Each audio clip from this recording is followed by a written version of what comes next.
Hey everybody, welcome to the Crohn's Fitness Food Podcast, dedicated to raising awareness, sharing IBD stories, and offering support for those with Crohn's and colitis. Together, we can share knowledge, experiences, and help show the world the many faces of IBD.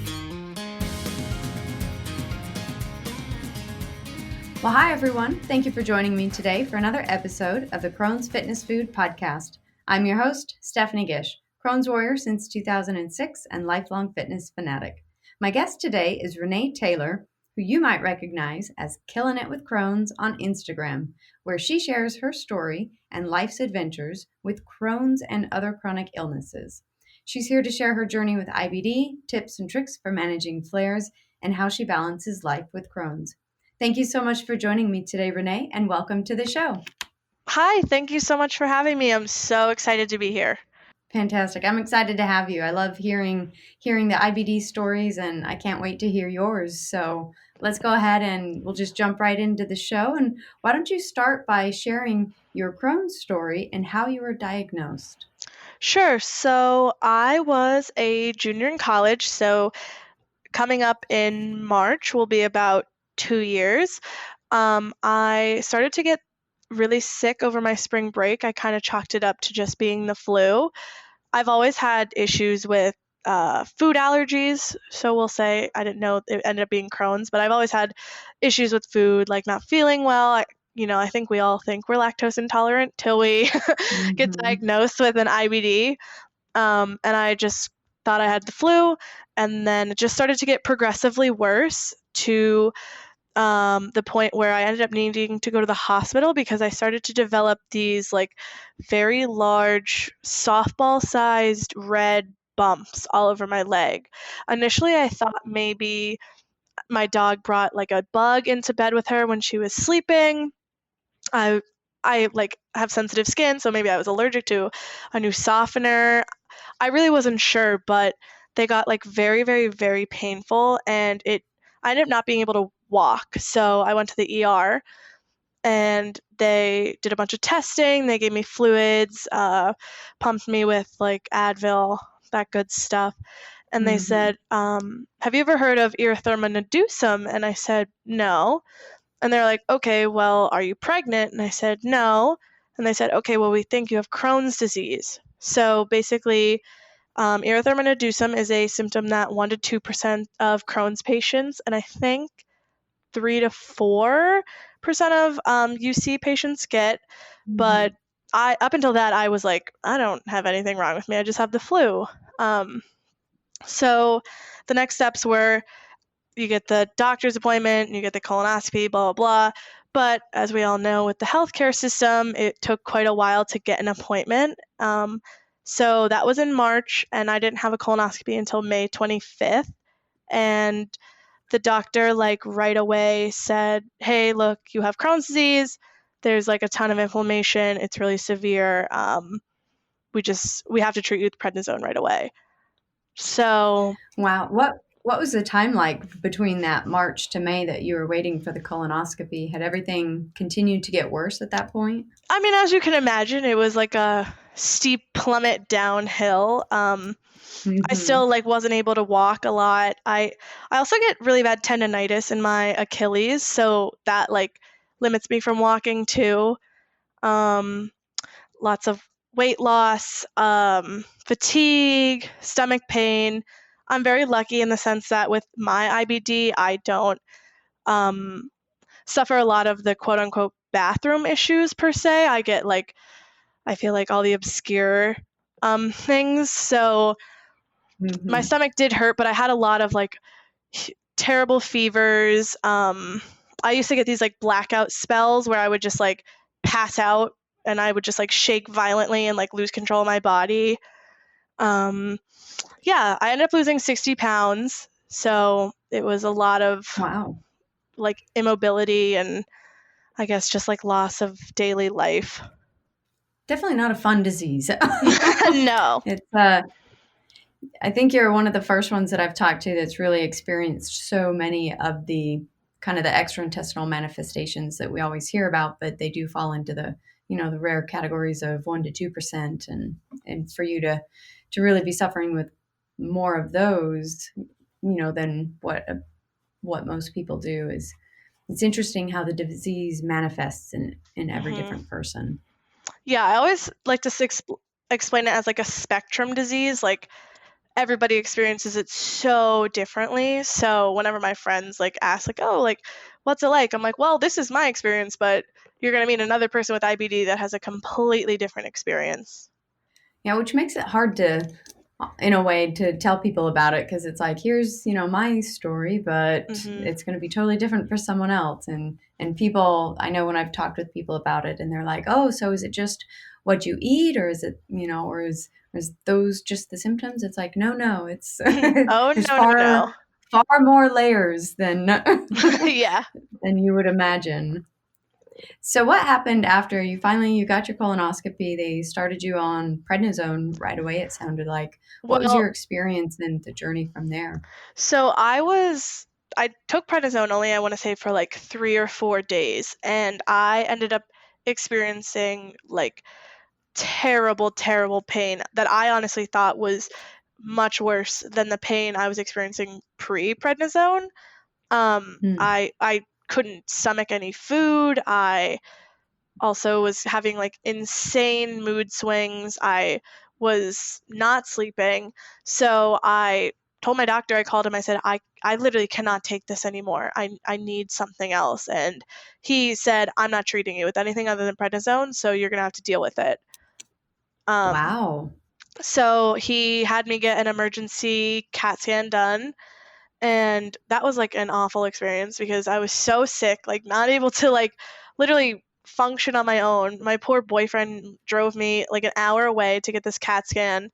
I basically They couldn't find any veins. I had to get my IV in such an obscure place, and then it came back that everything was fine and dandy. And he said, "Well, I'm still only going to treat you with prednisone, so I don't know what to tell you." Um, What was he hoping to find on a CAT scan? What did he think that would I show or change? I have no idea. I really don't. And I think at that point I was so sick, and I don't live with my parents. I live about 2.5 hours away from them. So Hmm. they kind of were just do what you think is right. Just take, the doctor's orders. So we went for it, and I don't really know what the whole point of that was, but it was terrible. Yeah. And I just, thought maybe it could give me more answers. Maybe it could show that I needed to be treated with something else. I really don't know what his line of thought was for that, but it still Yeah. came down to the whole I'm only treating you with prednisone. So at that point, I made the decision that I didn't want to see this doctor anymore because he wasn't, meeting my needs, I thought, as a patient, and I was just being treated as another number. So Hmm. I actually have autoimmune hepatitis as well. I was diagnosed with that when I was 2 years old, and the GI I see for that, he is in a different practice. So I thought, well, I see him, like maybe he can recommend a doctor. So we got in contact with him. Um, he actually wanted to see me in the office. So it was like another 3 weeks until I got to see him. And he was just like, I can't help you, but here's this doctor that is really great, I think can help you. So I got put into another doctor's hands, which was another 3 weeks later, and he was phenomenal. I really loved him. Um, he's since left the practice, so he's no longer my doctor, but he was the best. Hmm. And he took what I had to say very seriously, and I said, look, I won't go on prednisone. I don't want to get surgery. I just want to like do this with a balance of Western medicine and like holistically. I'm not really into like just being on pills for the rest of my life. So Hmm. we started with Remicade about, again, another 3 weeks after. So at that point, I What had, time frame was this so that by was by now? from May to the end of July. Okay. So I didn't get my like first infusion until the end of July after like the whole fiasco of switching all the doctors and the insurance and all that jazz. Yeah, that's quite a stretch of time from when you first tried to go in and get help. Yeah, it was very frustrating. I ended up moving home with my dad so he could take care of me full time because I was not functioning. As you can imagine, when you're flaring, it's hard. And I think when you have that Yeah. first really, really bad flare and it just like takes your life from you, it's like, I don't know what to do. I'm young, like what can I do? So my dad like took me in and was just taking care of me. What happened after the Remicade? Did you finally start to get some relief and kind of have a chance to start putting your life back together at that point? Yeah, honestly, I got my Remicade infusion on a Wednesday, and that weekend I went up on a trip to Pittsburgh. So like I was like Wow. 85% better within 3 days. Oh, that's awesome. It was, I mean, it wasn't like all rainbows. It was definitely a hard trip. Like I remember like sleeping a lot of the car ride, but I Hmm. like 3 days before that I was basically non-existent. Like I like couldn't hold a conversation with someone. I wasn't eating. I couldn't walk on my own. I wasn't sleeping. I was just like, I would just sit in the shower all day and like just try to stay warm. Like, so it was a very big turnaround in like 3 days. Yeah, that's night and day. That's Hmm. wonderful to hear, really. I mean, that's incredible. So you started that probably close to 2 years ago, I guess, a year and a half This ago, because summer we're it'll coming up be on the, coming up the on two 2 year years. mark. Hmm. And so tell me a little bit. You mentioned a minute ago that your goal is to really be able to do this as a combination of Western medicine and holistic. Have over the past couple years, have you been able to bring those worlds together a little bit and talk to me about that path and kind of what's happened since Remicade and you got moving again? So I was on medication from the time I was 2 years old up until I was about 18 from my autoimmune hepatitis, and I got this like little glimpse of what life looks like not having to, pop pills and get blood work every 3 weeks. And I was like, this is the Hmm. good life. um, and Hmm. like I just when I got diagnosed with Crohn's, I kept thinking back on that time where I didn't have to deal with those things, and for me, that is an end goal of mine. So I'm actually right now on Humira because I ended up failing out of Remicade November of Hmm. last year. So I've been on Humira since January, and it's definitely been a journey with Humira.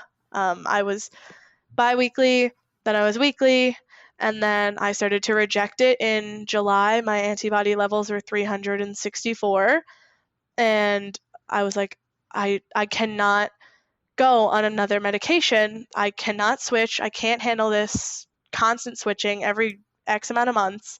So that's when I started to really hone in on my diet and my fitness, I guess, journey and like stress levels. And now and I guess like other outside, more holistic Hmm. approaches. And now my antibody levels are 0.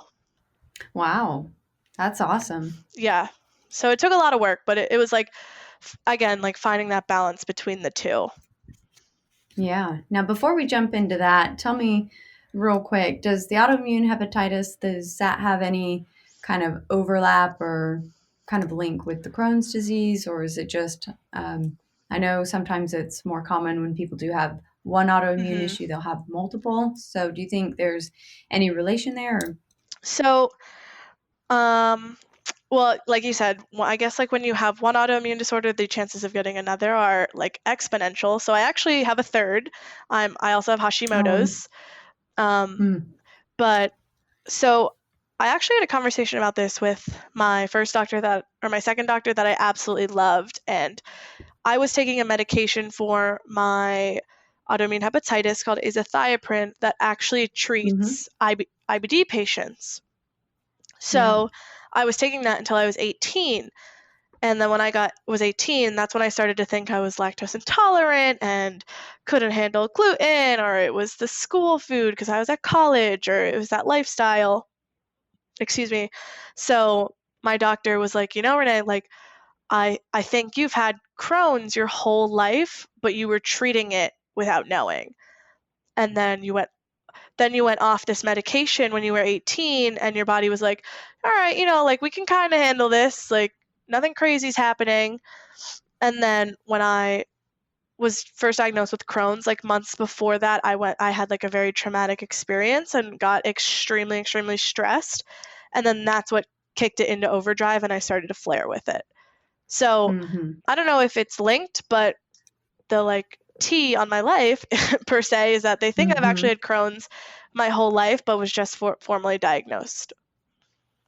It would make sense. I mean, it Hmm. definitely would make sense. It's kind of interesting what the body does and how it evolves, and once it goes haywire, It's like the one the thing journey happens to after the next. Yeah. yeah.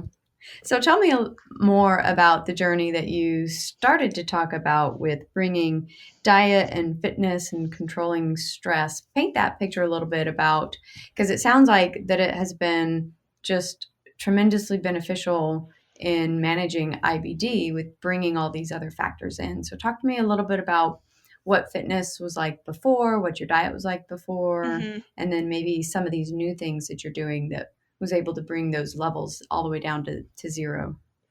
Yeah. So, um, just to preface, I think that everybody has their own journey, and like this is mine, and this is what works for Mm-hmm. me.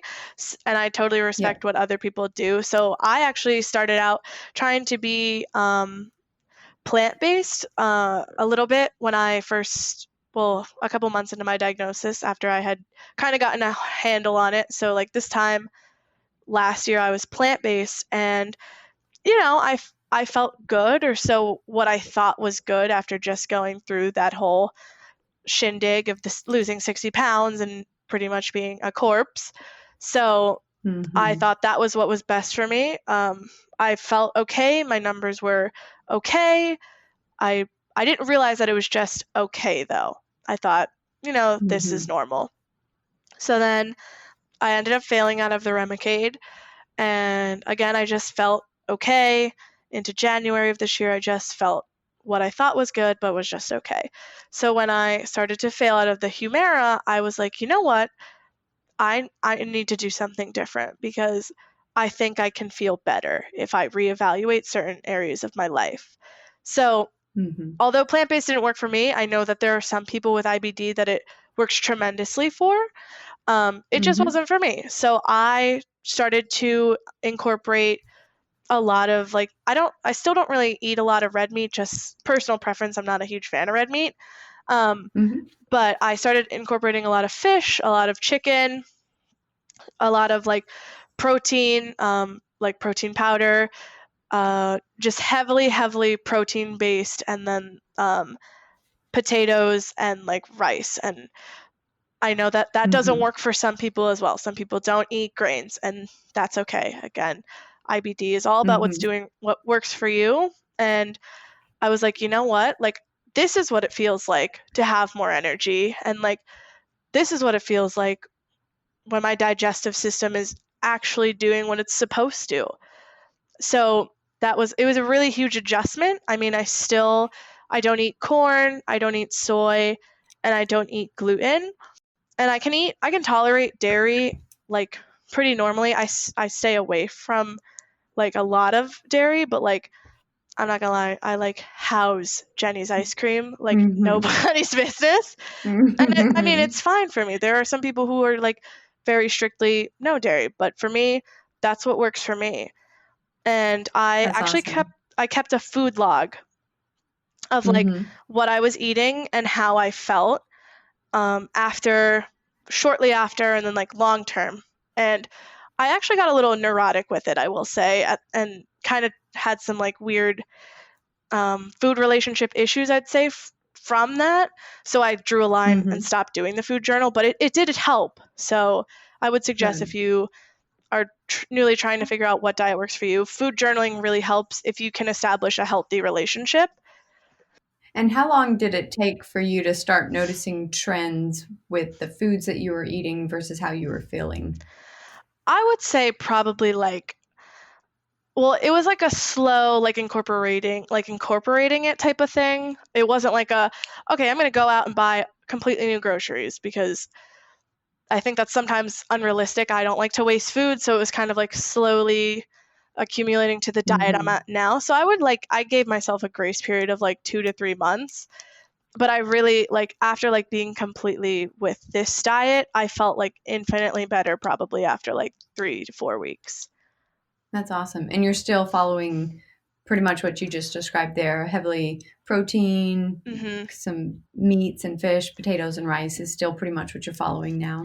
Yep, I eat pretty much the same breakfast every day of oats, banana, and like some good grade A yogurt, I think does the trick for me. Mm-hmm. And then I eat a protein source and a potato for lunch, and for dinner it's kind of a more fun-ish variation I'll say of Mm-hmm. that. Yeah, I'm a big fan of doing the same thing every day because if it's Mhm. working and you enjoy it and it fits into the routine, I like it. Yeah, well, I'm never not gonna eat oatmeal for breakfast because I think it's bomb. Yeah. I like to do the overnight oats. I just stick them in the fridge with some water and let them sit, and it seems to Mhm. do really well with me. So I I dump haven't in some. there's something about waking up in the morning and I make it and I'm like, "Oh, I feel so productive," because I take it to work with me. So it's kind of Hmm. overnight oats because it's room temperature at that point. But Ah, it is. yeah, I take it with me to go, and then I eat. I try to eat I let my stomach sit for at least an hour and a half to 2 hours by the time I wake up. I Hmm. know a lot of IBD patients try to do intermittent fasting. Some people like to eat when they wake up. I just found that the whole 2 hour window per se helps my stomach Hmm. reset and get a bearing on how we're gonna act today. Now, do you do smaller meals, or is just that kind of breakfast a small meal with oatmeal? Do you find there's a difference with how your body responds to large versus small meals? I think it depends on my level of fitness the day before. Oh, So interesting. if I, for example, I did a quad at my spin studio on Saturday. So I did 4 spin classes in a row, and it was so much fun. I had a blast. But I did I probably burned close to 3,000 calories, and we biked 52 miles. So that day I had two probably very small. I had two go macro bars to get me through the classes, but I really wasn't hungry that day. I had two Hmm. pretty small meals. I came home, I ate my oatmeal, and then that night I ended up eating I want to say chicken and rice or whatever. Hmm. But then Sunday I was ravenous. So I had Hmm. larger meals. I think it for me it really depends what my level of fitness looks like the days before, and if I'm about to get my period. Hmm. It definitely makes a difference when those hormones Mhm. come into play and start to. Mhm. For me, I need bread and chocolate, but Yes. Yeah. by the I'm always like, why do truckloads. I But only want cereal right now? yeah, exactly. So tell me more about fitness. You just mentioned it. You cycled 52 miles the other day.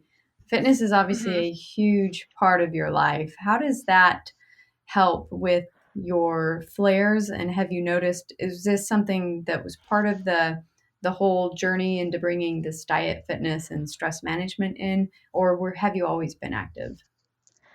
I just to preface, I genuinely loved. I feel better when I sweat. So another sidebar that Hmm. I think really helps with my Crohn's is I do infrared sauna. I try to do it once a week, every other week if I'm feeling pretty good.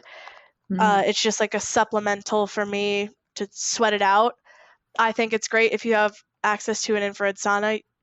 Take advantage of it. I know it stems from a place of privilege and access, but acknowledge if you have that privilege and that access, and I don't know, take advantage of Hmm. it. So for Yeah. me, I feel a lot better when I move and I sweat and I um, take advantage of the place I'm at with fitness. I've played sports all throughout high school. In college, I didn't play sports, but I got really into working out. I actually became a fitness instructor Hmm. my sophomore year. So I became super involved with teaching body pump. If you've ever taken one of their classes, they're super I fun. have. I think Mm-hmm. most everyone has. Yeah, they're the best. I always say I met like my best friends through fitness, and I met like my best Mhm. friend Nicole. Nicole, if you ever listen, I love you. Little Through shout body out. pump. Through body pump. So I ended up being like the fitness studio like manager my senior year. And then I also ended up working at the front desk at a cycle bar. I don't know if you've ever taken a cycle bar class, but they're very I fun. have not. Oh, you should. They're so good. I love cycle I'm gonna bar. have to. I don't know if I could do 52 miles, but You definitely, it's all mental, I'm telling you. The first class is the hardest, and then Mhm. you kind of just black out the next three. Like you're just like in it. It's all mental, I'm telling you. I'll come late to my first one. Okay, yeah. Good plan. But fitness has, yeah, I think it's always been a big part of my life. I kind of feel a little incomplete without it. Um, I think it's helped a lot with maintaining my health state that I'm in now. But I also think Mhm. fitness is a part of routine. So I think a lot of IBD patients thrive off of routine. And Mhm. for me, fitness falls in my routine, whether it's lifting, which I've gotten really into since I've made that like switch this coming year, versus like feeling like I need to do just cardio and abs. So I think like reevaluating what fitness looks like for you is also necessary for IBD patients, because maybe pre-diagnosis they were training for marathons, and post-diagnosis they're Mhm. like, you know what feels better, like some hot yoga and bar. So it's kind of Mhm. just like meeting your body and putting it into your routine if it works for you as a routine.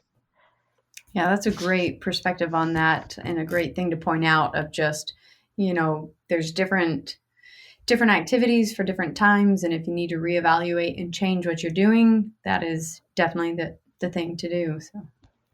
And it's hard. I mean, you always want to have like quote unquote your old body. Like you always compare yourself then to now, Mhm. and it's like, "Oh, I remember when I could do this. I could remember when I could do that." Well, I don't I feel very proud of myself with the things I can do now. And I'm proud of myself of what I did back then, like with becoming a fitness instructor and X, Y, and Z, Mhm. but I'm also proud of myself of where I'm at now and meeting myself where I'm at now. I've dedicated most of my life to fitness and health, but as I've grown older and felt the effects of fatigue as I've battled Crohn's, I no longer want to spend hours in the gym every day, which is how I first stumbled across the Cellar Size Rebounder. It's become the backbone of my fitness routine these days, giving me the ability to tailor my workouts from gentle movement to intense jumping that literally activates every cell in the body. And the best part is, it only takes 10 minutes a day for an incredible workout. Find out for yourself what a difference Cellar Size can make in your health by visiting crohnsfitnessfood.com/cellar size. Now, how much were you able to do when you had your big flare a couple of years ago before you started the Remicade and everything? How much were you able to do at that point? Did you have to put fitness aside, or did you just take it down to low impact kind of things? Tell me about that.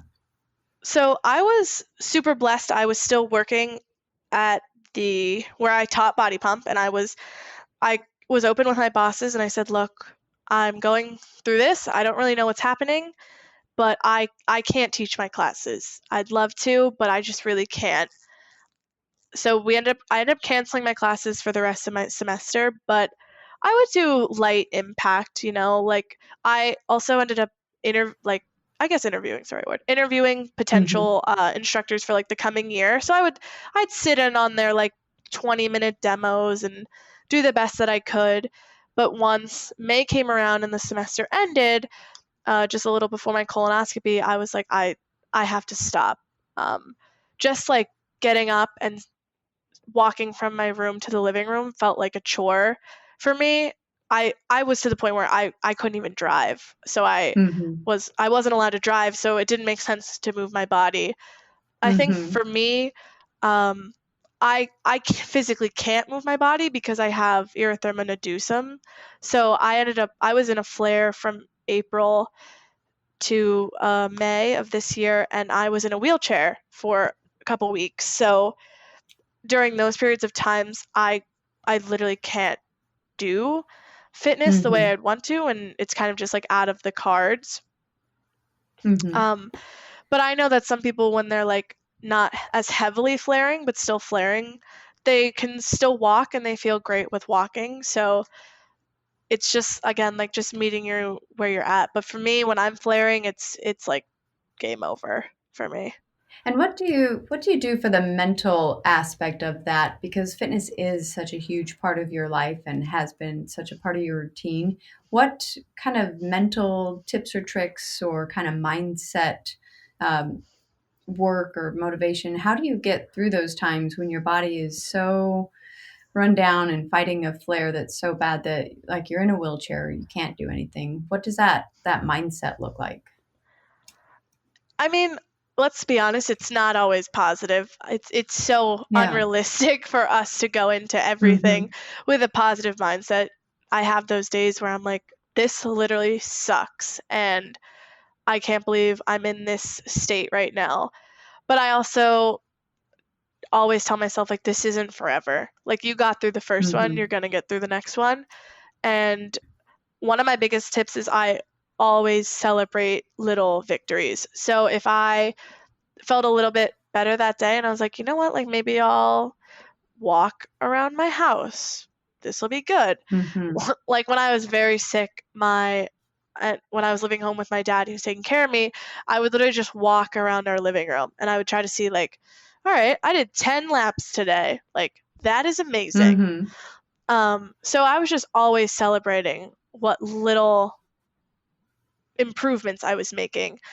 And I think coming with that, you also have not negative side effects, the opposite word of improvements.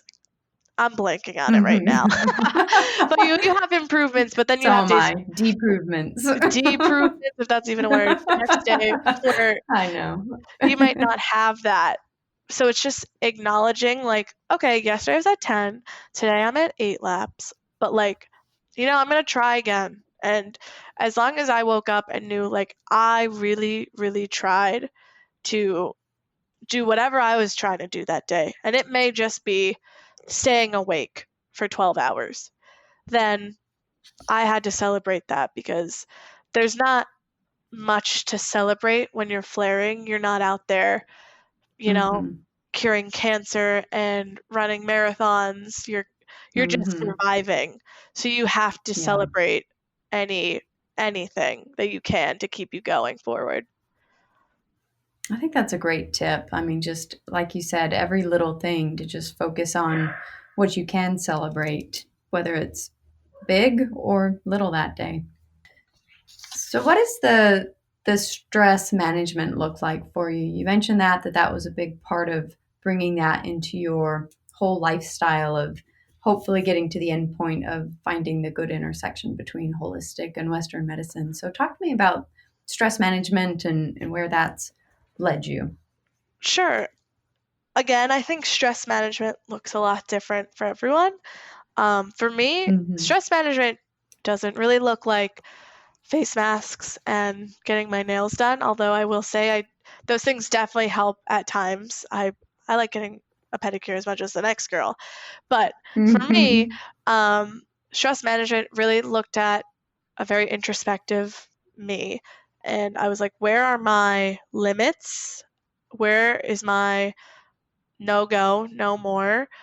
And how can I know before I get that limit to let others know around me that I'm almost there? So it's for me, it was a lot of looking into like, okay, am I approaching getting stressed because you don't want to get stressed, because stress leads to flaring? And are all of my relationships healthy? Are my parental relationships, is my relationship with my boyfriend healthy? Is my relationship with my friends healthy? Like, what in my life is serving me for the positive, for the good, for my future? It's very, very hard, and there's no right or wrong way to do that. But for me, stress management looked a lot like reevaluating where I was at, what factors mentally pushed me to reach that stress level that I was when I got sick, and how do I avoid getting there or know my triggers. And have you always had a mindset like this, or is this something that really came after the Crohn's diagnosis? I have always been someone that feels a lot of emotions very, very, very deeply. So I think, everybody always is like, oh, you're so emotional, blah, blah, blah. Coming to college, I kind of found things and hobbies that highlighted that having that many emotions isn't a bad thing at all. And it's actually like very, very beautiful. So I think college is when I really started to acknowledge that it's not a bad thing, that I am always thinking about feelings and how I'm feeling and what I'm thinking and who I am, and wanting to dig deeper in a self-reflective way. But it wasn't until I had some, I guess traumatic seems so over the top, but traumatic experiences where I started to really, really invest in myself.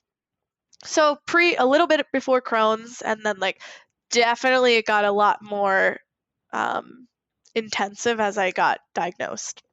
And were there different books or different resources that you used or followed as you kind of developed this mindset? I'm just thinking if there's listeners out there. I know for myself personally, I've kind of been doing a similar journey of this gratitude and mindset and awareness. So tell me what some of your resources were that really helped deepen this perspective and take you down this path. Do you have any recommendations? Well, one, I go to therapy. I think if you have access and can afford therapy, everybody should go to therapy. Again, it's another thing of privilege, but if you have access, do it. My therapist makes me feel very validated and challenges me in thought. I never read any books kind of on these topics or anything like that, but I also found it taking the how do I want to phrase this? I found that investing in my interests caused me to think more about myself, and not being afraid of those interests. They might not be the interests of everybody else, and that's okay. But when you're fully invested and engulfed in something that you love and you're passionate about, you just you're in your own world. You're able to think about yourself and how you're feeling about things like that. Another resource, what I would say, is supportive friends or mentors, people that you feel like you can be open with and say, all right, I want to know, am I crazy? But this is how I'm feeling, or this is what I'm thinking right now. And being vulnerable with people in your life that you think you can, because I think personal connection also leads to a lot of self-reflection, because you might connect with someone on a shared experience, and then you start talking about it and you're like, oh my God, wait, I felt that way about X, Y, and Z, and I thought it was just me. I thought I was crazy. And then that person's is like, no, I felt this way too. And then you bond over that. And then I've had experiences where I'll think about that conversation. I'm like, oh my gosh, I did feel X, Y, and Z, and I feel so validated that I felt that way. That seems very vague and woohoo, but I'm not being very specific in my answers. But validation of feelings from trusted people, whether it's a therapist or a mentor or someone you respect or a significant other, exploring your thoughts and experiences just by talking them out loud, I felt was very helpful in self-reflection. And I mean, if you're not comfortable with talking, I know journaling is a huge outlet for something very similar, because it's you're talking but to a notebook. No one has to know. No one has to be actually, no, I've never felt that way, and you are absolutely crazy. I think that's some great advice. It's some great tips in there, and I appreciate you sharing all that. I want to talk a little bit more about flares before we jump into. I do want to talk about advocacy because you are sharing so much, but tell me a little bit more about flares. We've talked about the number of flares you've been through, but we haven't really talked about, are there certain things that you do when you go into a flare that you find helps to make you feel better, or what do you do to help get you through those times? Is it just a waiting game, or is there anything that you like to do in practice? I think so. It is a bit of a waiting game, and I think something important to remember during that waiting game is you got to hold on to some sense of normalcy. Like everything feels lost in those moments. I have been there. It feels like there's no point in going on. There's no point in trying anymore.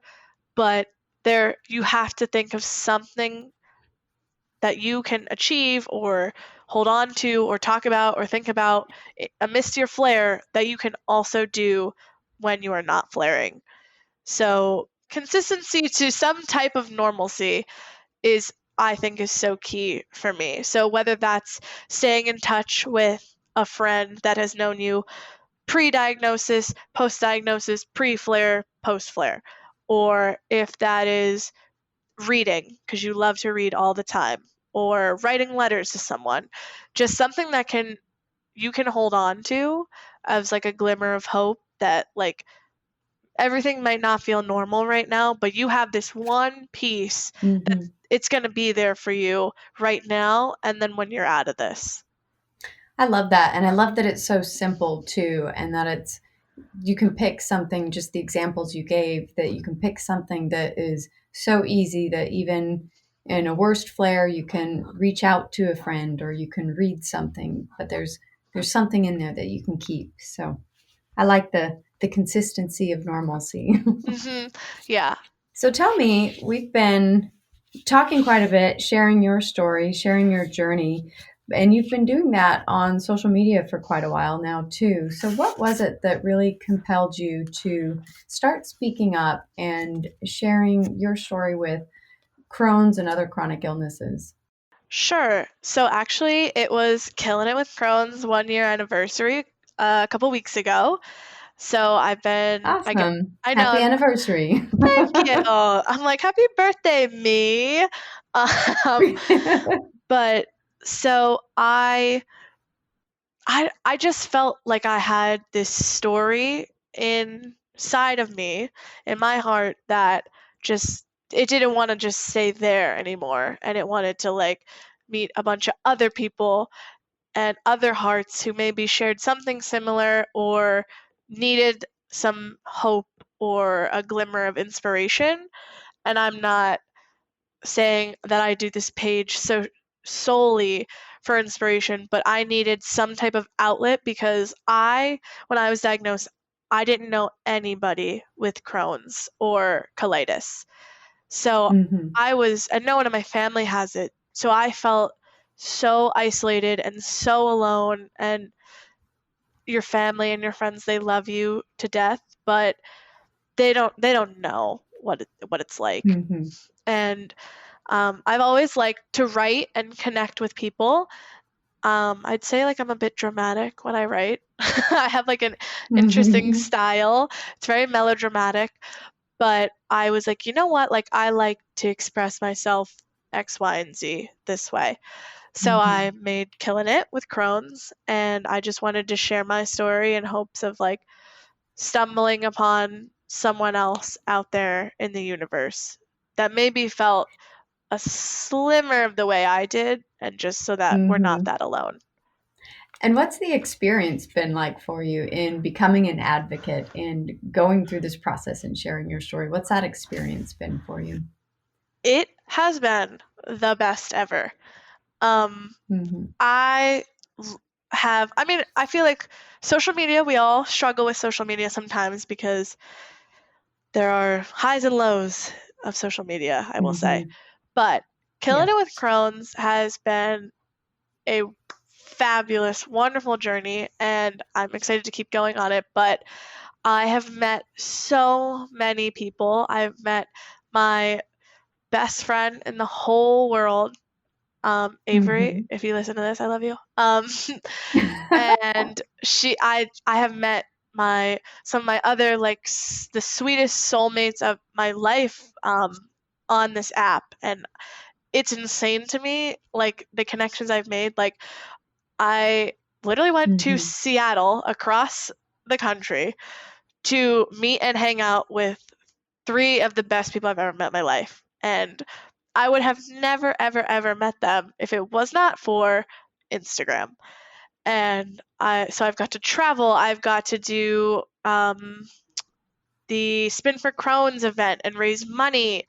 I've gotten to, connect with others and give others advice when they felt like they had no one. I even met people like on my campus when I was still in college that were like, I felt so alone, and now I have someone that literally goes to school with me that's gone through this, and I have had such a creative outlet for myself, and it has been the best. And I can't believe like an Instagram handle has become this, but it's been a blast.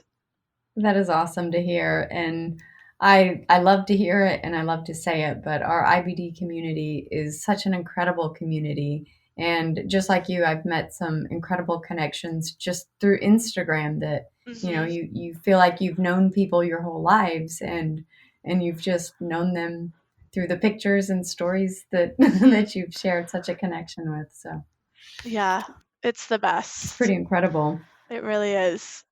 Do you think that being an advocate and sharing your story and meeting so many other people, do you think that that's shaped your view of IBD? Absolutely. I think, like I said before, I had this Instagram. I didn't know anyone. So I had this vision of, like Crohn's sucks. It literally sucks. I'm all alone. My life is over. I'm never going to be normal. Because you think like there's this societal standard of normal. Like I should be 22 and I should be like chugging White Claws in Miami. And like that's just not realistic right now for me.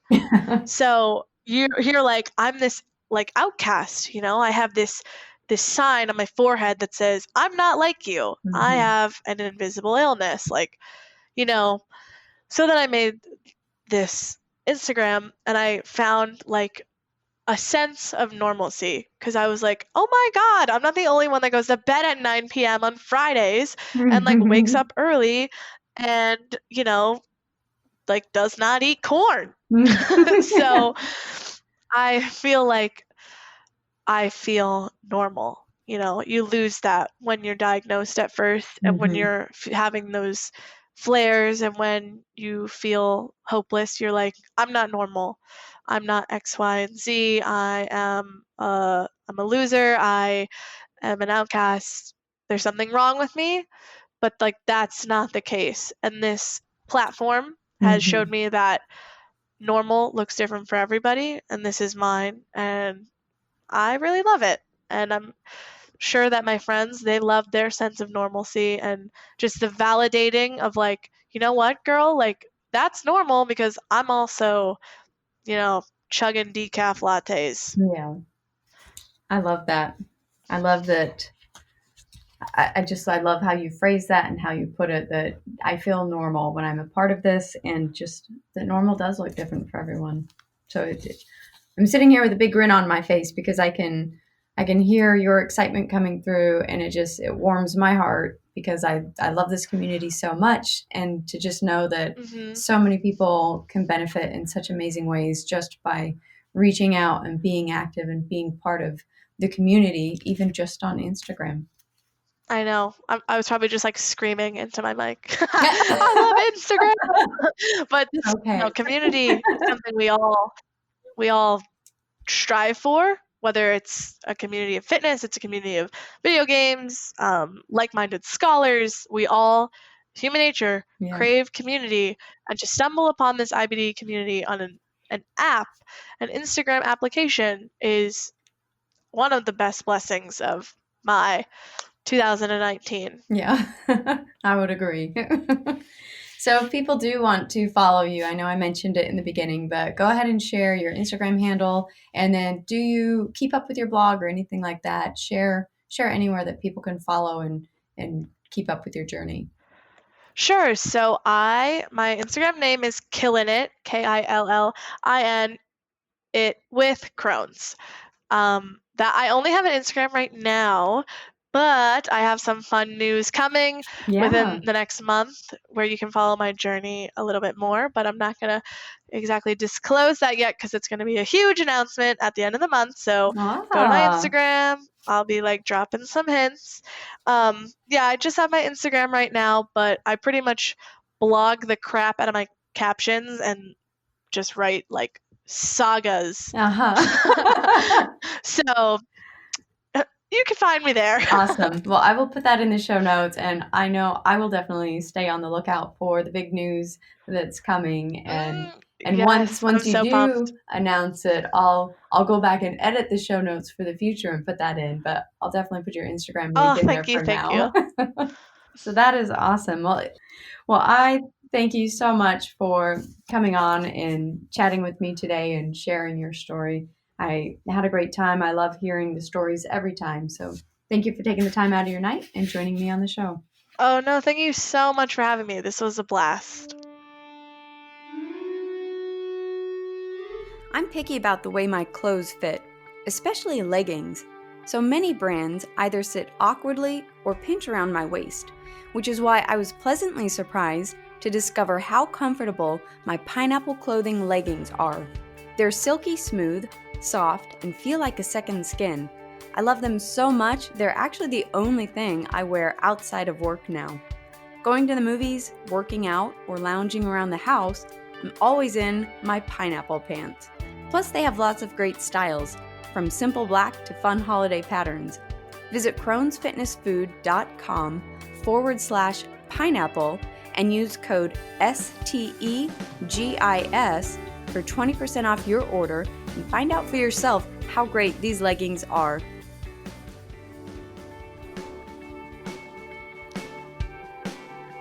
Thank you for listening to the Crohn's Fitness Food Podcast. I hope you enjoyed this episode. If you have an IBD story, either as a patient or a family member that you'd like to share as a guest on this podcast, or if you have a topic you'd like to hear about, send me an email at crownsfitnessfood@gmail.com. If you'd like to learn more about me and my Crohn's journey, follow me on Instagram using @Crohn'sFitnessFood, or visit my blog for in-depth articles about my struggles and victories with Crohn's through diet, fitness, and lifestyle at www.crownsfitnessfood.com. And finally, remember, be strong, be grateful, and be the warrior that you are.